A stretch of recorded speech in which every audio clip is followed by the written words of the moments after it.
इस वक्त की बड़ी खबर मैं आपको बता दूं, लाला रामदेव की हमदर्द के रूह अफ़ज़ा पर जो अभद्र घिनौनी टिप्पणी थी उसके ऊपर कोर्ट में सुनवाई चल रही थी, जिस पर हाई कोर्ट ने उनको फटकार लगा दी है।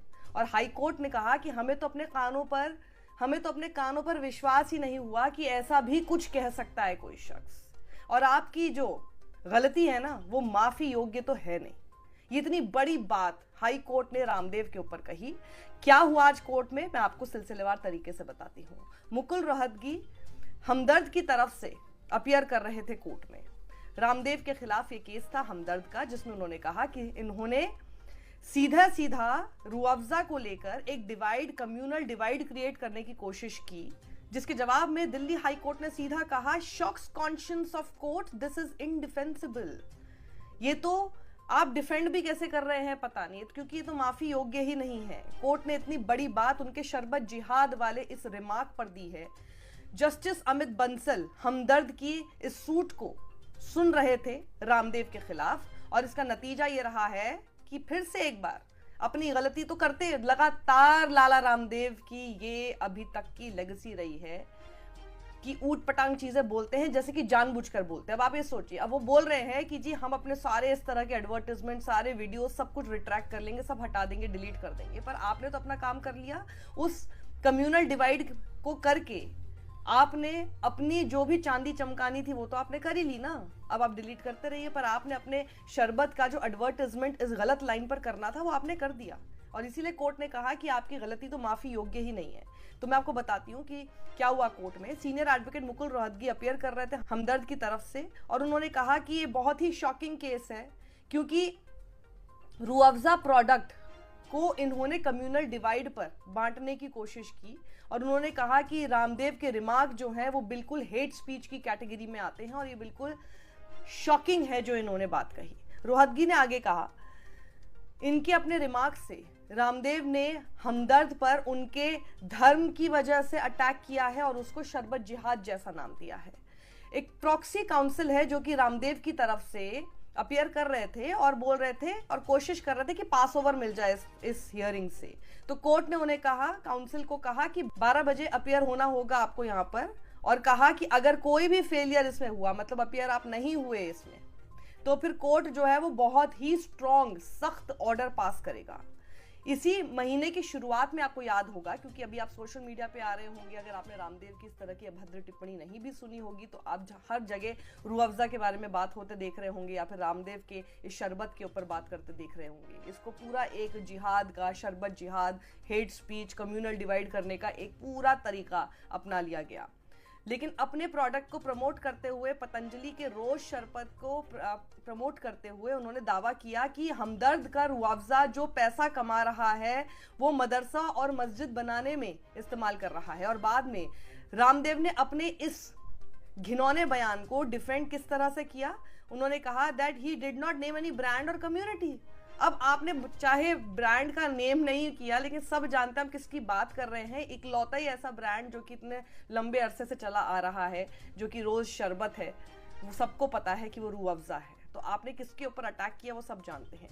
तो 12 बजे जब ये हियरिंग शुरू हुई, दोबारा से जब रिज्यूम हुई, उसके बाद सीनियर एडवोकेट राजीव नायर जो कि रामदेव की तरफ से अपीयर कर रहे थे, वो सीधा अपनी गलती को मानते हुए वहां पर पहुंच गए, गिड़गिड़ाते हुए कि भैया we are pulling down the video, हम इस वीडियो को हटा रहे हैं, हमने पहले ही इंस्ट्रक्शंस दे दिए हैं, I think that's the end of the matter. अब इनके हिसाब से वो तो एंड ऑफ द मैटर हो जाना चाहिए। हाँ, हम लोगों ने जितना गंदगी मचानी थी वो कर ली, सब लोगों तक हमने वो सारी बातें पहुंचा दी, एक कम्युनल डिवाइड हमने क्रिएट कर दिया, हेट स्पीच हमने कह दी, लोगों को हमने उस पूरे आधार पर बांट दिया। लोग अपना सोशल मीडिया पर उसकी और अपने घरों में बैठकर इसी लाइंस पर चर्चा कर रहे हैं या फिर डिवीजन क्रिएट कर रहे हैं, लेकिन हम अब अपने वीडियो हटा लेते हैं, that's the end of the matter. How cool and how easy it is.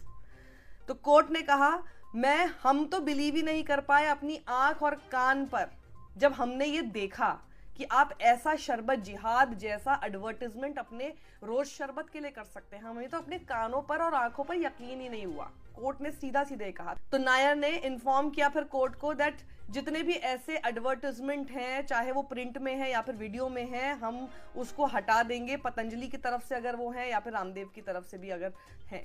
तो कोर्ट ने रामदेव को कहा कि वो ऑन रिकॉर्ड अब इस एफिडेविट को अंडरटेकिंग के साथ रखें कि आगे वो कोई भी ऐसा बयान या फिर विज्ञापन या फिर सोशल मीडिया पोस्ट भविष्य में नहीं करेंगे जिसमें हमदर्द शामिल हो। हमदर्द को लेकर ऐसा कोई बयान, कोई विज्ञापन, कोई वीडियो, कोई सोशल मीडिया पोस्ट भविष्य में नहीं कर देना।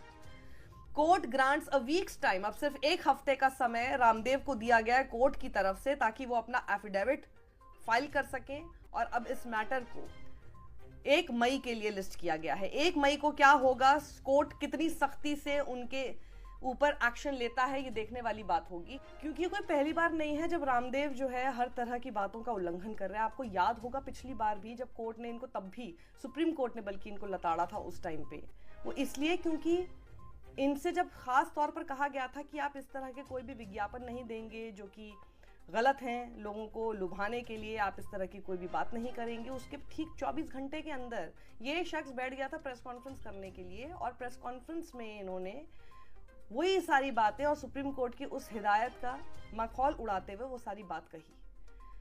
तो अब कितना रिलाय कोर्ट इनके पास्ट रिकॉर्ड को देखकर करेगा, ये देखने वाली बात है। लेकिन कोर्ट का ये बयान कि ये माफी लायक ही नहीं है और अंतरात्मा झकझोर दी रामदेव ने अपने इस बयान से, ये कहना अपने आप में ही बहुत बड़ी बात है और शर्म से डूब जाना चाहिए इन लोगों को। इतनी निर्लज्जता लगातार किए जा रहे हैं।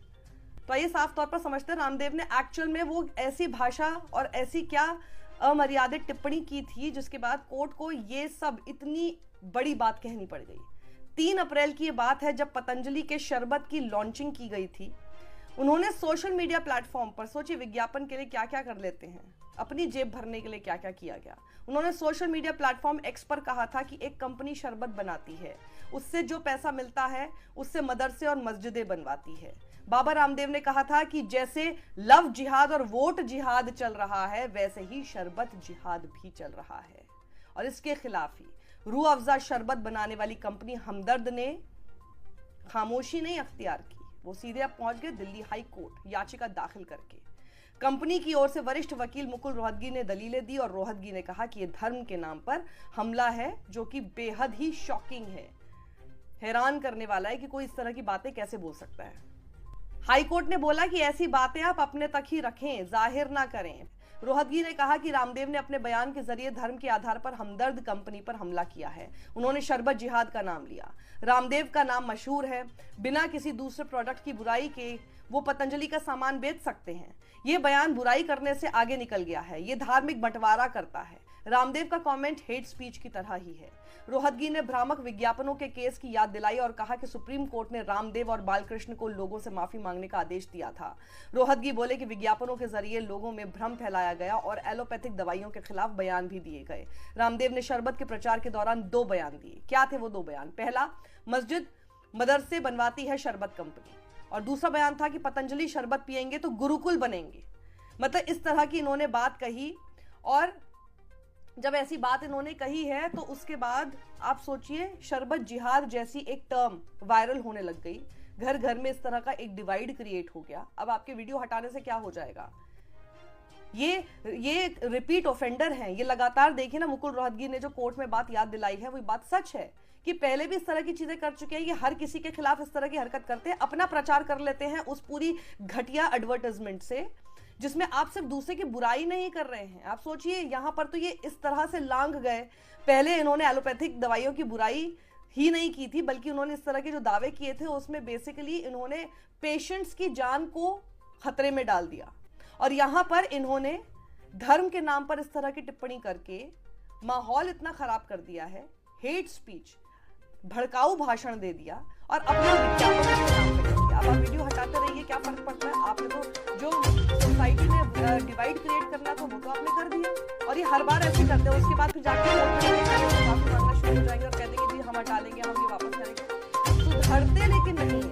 इस बार हाई कोर्ट को कुछ ऐसा करना चाहिए कि आगे के लिए इनके सुधर जाएं, ताकि दोबारा इस तरह की हरकत करने से पहले 100 बार सोचें। और जैसा कि कोर्ट ने इनको हिदायत दी और कहा है बातें दिमाग तक ही सीमित रखें, वैसी बातें टिप्पणियां इनके दिमाग में ही रह जाए, ताकि इनके अंदर ही जो भी डिवाइड क्रिएट करना है और जो भी गंदगी